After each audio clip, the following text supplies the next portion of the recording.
SCUM is going to be epic, and I, GG Marshill, will explain why this could be the best survival game of 2018. This video aims to give you, fellow convicts, a brief overview of what we know so far and what we can expect with the early access release in Q1 of 2018. I will give you my top 5 reasons as to why you should keep this on your watch list. But before all that, let's set the scene.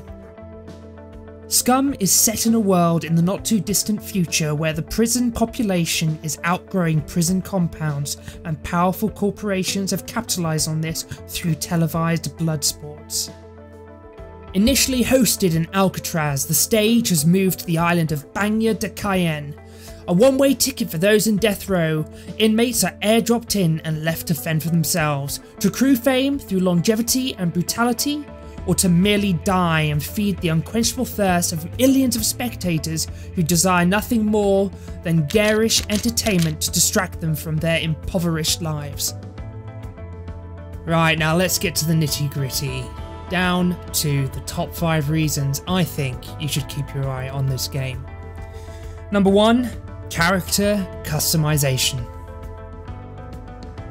The character customization model within SCUM offers a huge amount of depth and choice to the player and how they choose to design their character. The choices you make in designing your character will influence your playstyle and how your character interacts with the world, the people around you, and the environment. The next few screens will show the current state of the character customization screen. Within this screen you can change the name of your character, you can assign your attribute points, which will be from a pool of 12 points, and you can split those across 4 different attributes, being strength, constitution, dexterity and intelligence.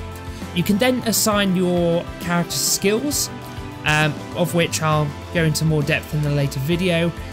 You'll also notice there is an age modifier. The age modifier in itself, just to note this is my own speculation, you can't actually change the age of your character. This is given to you at the very moment that you go into the character customization screen, and depending on the age of your character, this will provide an element of RNG, shall we say, where if you've got a young character, they're going to be more dexterous, they're going to be more healthy, so they'll provide a buff to your attributes, and if they're too old, then you can probably experience some debuffs against your attributes as well.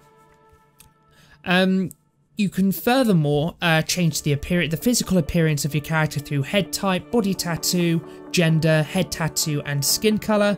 The gear section, I believe you will be able to, in essence, choose a pool of gear in line with how you want to initially survive in the world. Whether that be you want to be more of a hunter-gatherer, you'll be given the tools to probably do that. If you're going to be someone who wants to brawl, you'll probably be given a knuckle duster and some various little bits and bobs that will help you be more of a laddish so-and-so going around beating everyone. So it really allows you to choose the play style that you want for your character, and I think that is really important to a player, that you design how you want to play based on your needs and your desires and how you want to role play within the world of SCUM. The floors, yet again, I think this is also an element of our RNG. This is preset as you go into the character customization menu, or when you've died and you have to remake your character will have certain debuffs or requirements that they need to sustain in order to be 100% functional. So in this case, you can see the guy is an alcoholic. He will need alcohol probably to stay in a state of mind that is what an average person would be in. They need the alcohol to stay less stressed, shall we say. The crime your character has committed also seems to be another element of RNG that the developers have put in. We can't see that you can actually change the crime that your character's committed, and this in turn may have an influence on the skills of your character depending on the history that your character has prior to arriving on the island. Going back to the skills that your character can have, I will list all 29 that I've been able to identify so far in front of you, but there will be 30 plus planned skills for the full release of SCUM. I will be doing a more in-depth video on character customization and in particular reviewing the skills that will be available to you in the world of SCUM, so please keep your eye out for that video in the future. Moving on to point 2 of my top 5 reasons that SCUM will be an epic survival game, we'll now take a look at character progression. Currently we are aware of 3 methods of progression within SCUM, that is leveling your skills, fame points, and rebel points. So from what we understand, leveling your skills is a relatively simple task to carry out. The difficult part is progressing to the highest level of said skill. So we have no skill, basic skill, medium skill, advanced and advanced plus. Let's have a look at unarmed or melee combat as an example.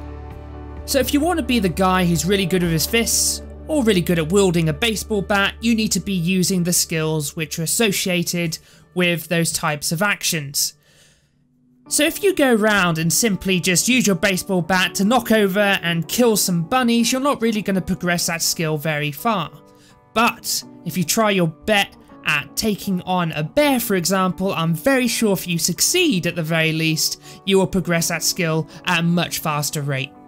The next form of progression I want to talk about are the fame points. Fame points seem to be obtained primarily through PvP actions in front of the drones. I'll be going on to drones in a later video, and these drones see your actions, and depending on how gruesome or how entertaining it is for the viewers will contribute to how many fame points you actually receive. These fame points can be used to obtain sponsorships, and also if you have enough fame points when you die, you can resurrect your character and in effect not lose any of the skill progressions that you've already obtained. The last form of progression I want to touch upon within this video is the rebel point system. You can obtain rebel points through completing story-driven missions that are dotted around the island or become available to you as you play for longer periods of time. Once you complete these missions and obtain a rebel experience level that is high, the producers of SCUM, the TV show, the producers who are televising the whole island, will see you as a threat to their TV show. So from this, it's nice to see that the difficulty of the game will get progressively harder as you become more experienced in the world of SCUM. Ultimately, the end goal is to escape the island. From the bits and the bits and drabs of information I've gathered, it seems once you escape the island, you become more famous, and that in essence makes your character somewhat immortal in the sense that they have all these fame points and rebel points, and if you die you can resurrect your character again. Once more information is released by Gampires, I will look to do a more in-depth video of this section, which is character progression. I do want to just list a disclaimer here that the points I've put forward in this video so far are majority speculation based upon the information that developers have already released on Steam forums, Reddit, and through their dev blogs. We now move into point 3 of my top 5 reasons that SCUM will be an epic survival game. Point 3, environment and PvE. Starting off with PvE, we have already been made aware of a number of AI encounters that we can expect in the world of SCUM. Firstly, let's talk about puppets. Puppets are the world of SCUM's rendition of zombies with a twist. The twist being the BCU implants in the rear of their skulls. This indicates that they were former inmates who have died and perished on the island, or possibly inhabitants who have not been able to leave the island prior to occupation by the producers. Moving on from the puppets, we have already been given indications of wildlife on the island. So far we have been able to see that we will be encountering bears, of which, you really don't want to go in unarmed as I showed previously in this video, because I very much doubt that you would actually be able to come on top against a big hulking massive muscle like a bear. There has been mention in the dev blogs that there will be possibly, this is in line with the lore of the game, not necessarily going to be implemented, but hints of biologically engineered animals which have been engineered for the sole purpose of killing and exterminating life.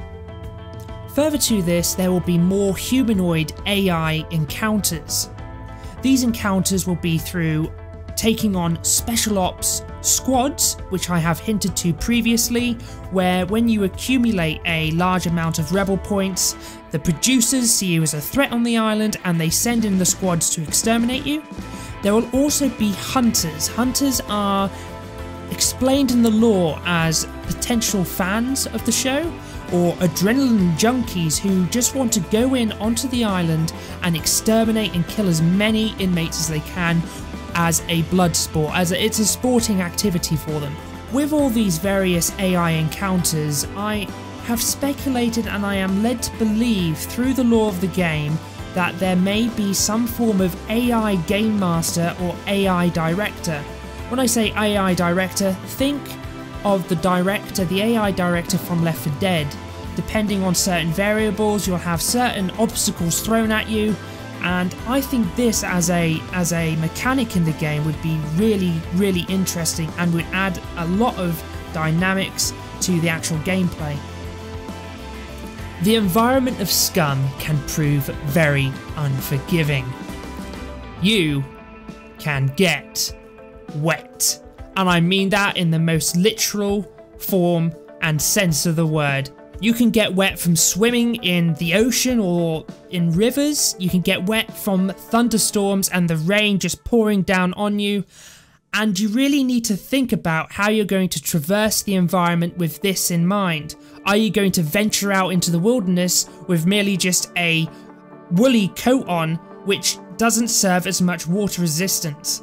And you're probably now thinking, why does that matter? It matters because being wet affects your character's vulnerabilities. If they get too cold from being wet, they will be more susceptible to illnesses, whether that be cold, influenza, diarrhea. There is a whole set of different environmental factors that you have to take into account through the natural elements in the game.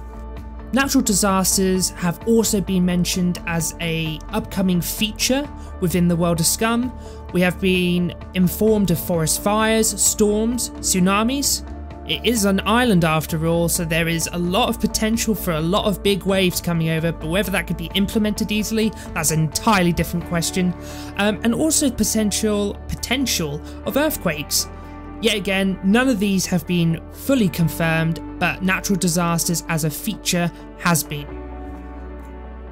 Once more information is published on the PvE and the environment of SCUM, I will be doing a more in-depth video of this section.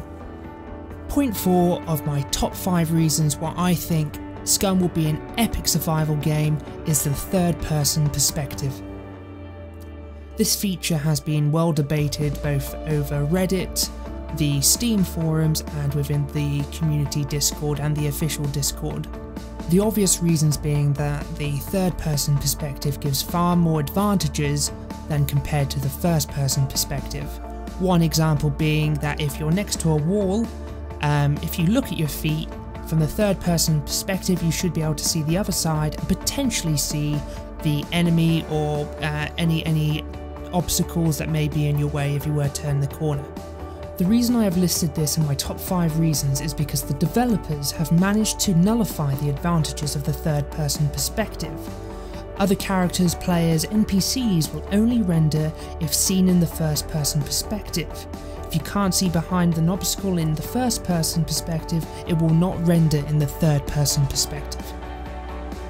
This gives the player the freedom to choose whatever perspective suits them best without a heavy advantage or disadvantage which could ruin the immersion of the gameplay.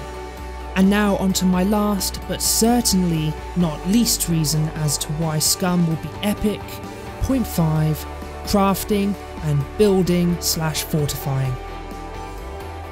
There is very limited information on crafting, but most of this can be derived from what skills have been revealed.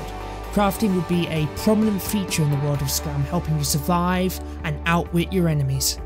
We can anticipate a plethora of craftable items that could be included in SCUM, such as explosives, caliber bullets, traps, clothing, tools, weapons, electronics. The list can go on.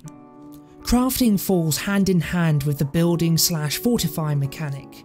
In SCUM, you can't build a whole base, but you can fortify and upgrade existing buildings. How much you can upgrade a building is determined by the size of your team.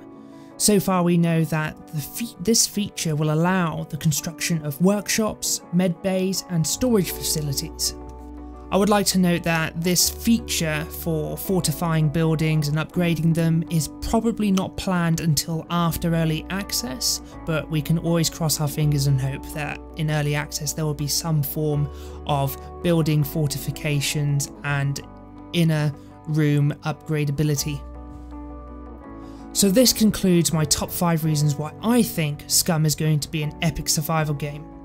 Once more information is unveiled by the developers, I shall do more in-depth analysis and provide videos for you guys. Let me know your own thoughts about SCUM in the comments below. What will be your favourite feature? Thank you so much for watching, and I'll see you guys next time. Ciao for now.